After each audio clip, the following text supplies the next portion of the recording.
Principles of media economics. 10 principles of media economics. Principles describe what characterizes an existing discipline, activity, practice, or walk of life. Principles of media economics, therefore, explain the basic features that characterize behavior in the media market. They describe the way media commodity consumers, producers, market forces, and stakeholders behave or are likely to behave in the society, especially from the economic perspective. The principles of media economics are derived directly from the principles of economics. Now, media economics is a specialized aspect of economics. So, the principles of economics are applied to the media market to get the principles of media economics. There are 10 basic principles of economics. When applied to the media industry, they provide what industry behavior from the economic angle looks like. So let's look at 10 basic principles of media economics. Number 1, media users face trade-offs. The first basic principle of economics is people face trade-offs. So when you relate it to media economics, you have media users face trade-offs. Now let's explain this. The potential and target audience members you are producing the media commodities for have a choice to make on whether to consume or not to consume your product. This is the first principle of economics. That is, people face trade-offs. When applied to media economics, it explains why an individual can decide to buy Punch newspaper, for instance, instead of maybe Vanguard or The Nation newspaper. Media owners, journalists, and other media workers should bear this principle in mind while producing content. When you understand that trade-offs or choices are among the basic decisions that the consumers you are targeting will make, you then make effort to produce quality content that appeals to the audience. Whether it is news story, feature article, interesting television or radio program, among others, these are media products. In making choices, people compare costs with benefits before deciding which option to go for. Note that media workers also face trade-offs. That is, they make choices too in the production of content. They could decide to publish a sports story instead of a health story. A program could be shut down to introduce a more interesting one. So, choices are made every day and everywhere in the media market. Number 2, the cost of producing or consuming a media commodity is what you give up for it. Now, this states that when an individual decides to listen to a particular radio station, the actual cost of listening to that show is premised on the value of what was abandoned to listen to that particular show. This talks about opportunity cost. For the audience members to leave Punch newspaper, for instance, to read or patronize Vanguard newspaper, it has to be worth it. This is a principle of media economics you should take note of. Similarly, media content producers face this principle while deciding on what to produce. The cost of publishing a particular news story or airing a radio program in place of another is measured in terms of the other programs that were left off. That is to say, which programs were left off to produce this particular one. As was pointed out earlier, in making choices, that is trade-offs, people compare costs and benefits before deciding on which option to go for. This means all the options have costs, and the cost of choosing one option is the cost of the alternative that was forgone. Opportunity cost is what you give up to obtain something else. Even when the audience members are not paying cash directly, there's something they have to give up to read your newspaper or watch your shows on a particular channel. Number 3, rational media users think at the margin. Rational media users think at the margin. This is an economic principle that works on the assumption that every individual is rational. This principle of economics says rational people think at the margin. It assumes that we are never irrational or emotional in our thinking. So, if for instance, a product which used to cost 800 naira suddenly costs 500 naira, the consumer is likely to buy more because he or she is looking at the marginal gain or what will be gained on face value by buying at a lower cost. The consumer is not looking beyond the surface to say, hey, I might not need this much of this product, so no need to buy more. This principle says you should see the media as working on a principle that suggests that people are likely, for instance, to subscribe to a cable channel if the price drops. If, for instance, you used to subscribe to DSTV Bouquet at 10,000 naira for just 1 month and the subscription rate drops to 9,000, you are likely going to subscribe for more than 1 month. This is definitely not so in all cases. There are several consumers who do not adopt this form of rational thinking that leads to marginal purchasing decisions. But the principle of economics says you should assume that this could be so while deciding which media content or commodity to produce and offer to the market. Number 4, media users respond to incentives. Incentives are offers that make people act in a specific way. They could buy more or withdraw from an action depending on what the incentive is set to achieve. This principle says incentives drive purchasing decisions. Some sellers use promos like buy one get one free as incentives to boost sales. This is an incentive. This also plays out in the media market. There are cable TV service providers that leave one or more free channels when subscription for the month has expired, while some others give a free 1-month subscription to customers who made up to 3 months subscription. There are newspapers and magazines that give free pullout of a specialized publication to those who buy their publications. For instance, you could buy a copy of This Day newspaper and realize that there is a separate copy of fashion or entertainment publication inserted in the middle of the newspaper you bought. Someone who likes that publication inserted in the newspaper could keep buying This Day newspaper because of that. Social media platforms do giveaways to attract more subscribers. Some TV game shows also have game shows for viewers at home, which means if you watch that particular show, you could make money because you could participate in a particular game show and then win something. So that's an incentive to make more people watch that particular show and of course that particular channel. Incentives work in the media market. Media commodity consumers, just like other product consumers, respond to incentives. Number 5, trade makes everyone in the media market better off. This is a basic principle in economics. That is, trade makes everyone better off. When applied to the media market, trade can make media commodity producer and consumer better off. Trade makes people enjoy a variety of products at affordable costs and even encourages specialization.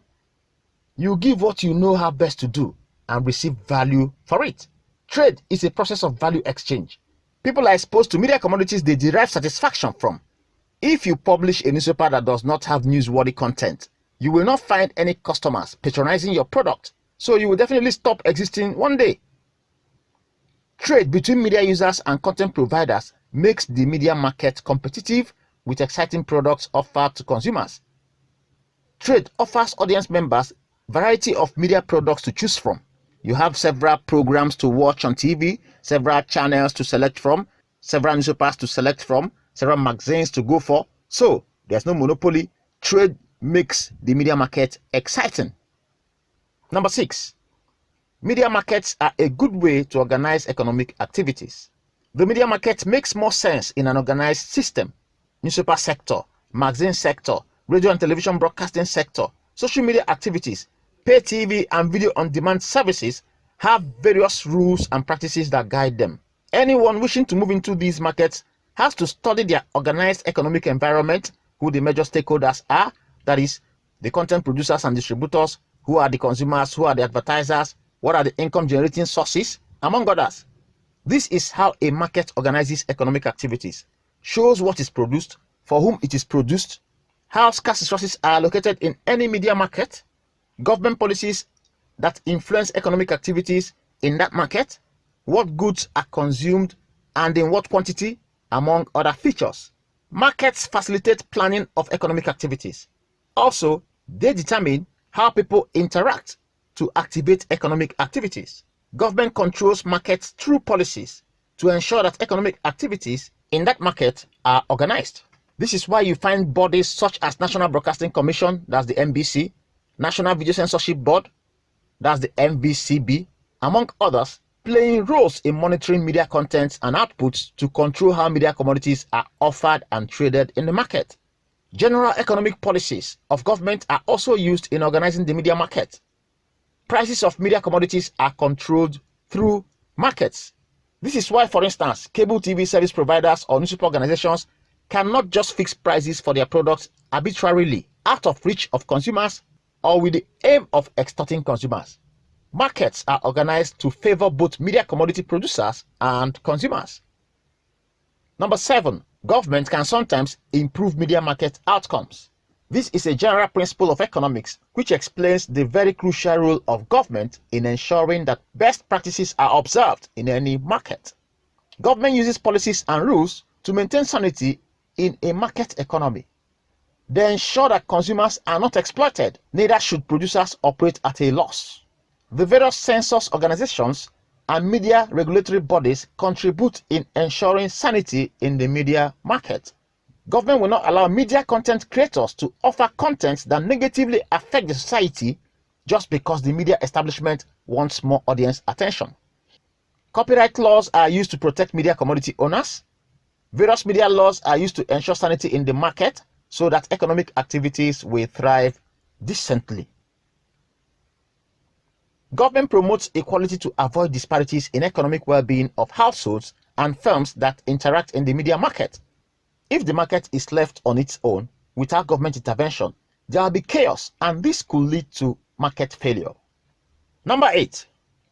A country's standard of living depends on its ability to produce goods and services. This is true for the media market and activities of households that interact with firms in the market. Production of good quality media commodities raises the standard of a market, attracts more businesses to it, and stimulates economic activities. Having the ability to produce is not enough, but producing good quality contents determines the standard and volume of profitable economic activities in a media market. What this economic principle is saying is that money is not actually very important where it cannot buy much. Money only has value where it can buy something. But when in an economy there is high scarcity of products, including media products, the money in the hands of individuals can only buy less because the scarce resources that are available will be very expensive. Where you have only one cable television service provider, for instance, monopolizing specific contents, maybe showing a particular sports event, which many people love watching, the subscription fee will be very high because there are no alternatives. This affects the health of a media market, as the money that media users have cannot even give them access to contents they will like to watch. The standard of living in respect to the media environment is negatively affected because consumers don't have access to quality variety of media commodities the money they have can buy. Number 9. Price of media commodities will rise when government prints too much money. There's a basic principle of economics which says that price will rise when government prints too much money. When you apply this to the media market, prices of media commodities will definitely rise out of reach of the average consumer when too much money is in circulation. For instance, in 2008, Zimbabwe was the country with the highest number of billionaires in the world, but that was a time when they were among the poorest in the world. Because government of that country at that time could not pay off its debts, they decided to print more money to pay off these debts and have something extra to pump into their economy. It worked for a very short while and then led to an economic crisis they could not manage. Their money became worthless at that time. For instance, in February 2008, you could buy a loaf of bread in Zimbabwe for 6,000 Zimbabwean dollars. By August the same year, a loaf of bread cost 1.2 billion Zimbabwean dollars. Sounds pretty crazy, right? But that was the price of a bad economic decision. In such markets, you may not be able to afford a newspaper or even subscribe for data to access online news platforms because cost of every other commodity is high. The media economist should know that the media do not exist in isolation. They are part of a larger society, so macroeconomic situations will also affect the media market. Number 10. Society faces a short-run trade-off between inflation and unemployment. Society faces a short-run trade-off between inflation and unemployment. This is a general principle of economics which influences every market in the economy, including the media market. A proactive media economist observes the macroeconomic environment to see how this principle plays out and how it is likely going to affect the media industry. Inflation is when price goes up, and unemployment is when people do not have jobs. This principle analyzes the interplay between these two situations. It says that since scarcity of products leads to inflation, companies decide to produce more. and this leads to employment of workers to engage in production of more goods. This even means more expansion for the company.